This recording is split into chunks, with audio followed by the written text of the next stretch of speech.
Welcome to iThemes WordPress tutorials. I'm Rebecca, and today I'm going to show you how to password protect a page or a post on your WordPress site. Before we get into the how, though, let's touch briefly on the why, because usually when you have something online, of course, the goal is to get as many people as possible to see it.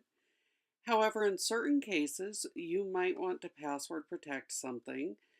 Perhaps you have a mock-up you want to show to a client, or you have a photography site and you'd like to show proofs to only a selected audience. Maybe you've got a landing page for a specific event, or you're doing a blog for family and friends and you want to protect some photos, or an address for a family reunion. Any reason at all that you would want to password protect only some content on your site. WordPress makes this really easy to do. It's the same process for a post or for a page, so today I'll show you on a page. Just go to Pages, Add New, enter a title, and enter your content. To password protect it, you're going to look over on the right side of your screen and click Edit next to Visibility. Choose Password Protected and enter a password.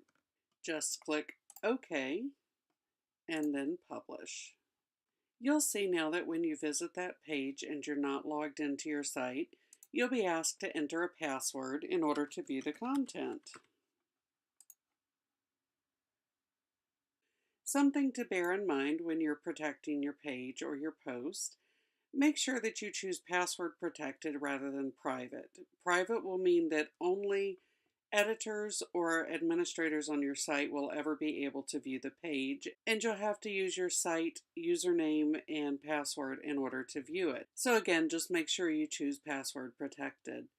And that's it. That's just how easy it is to password protect content on your WordPress site.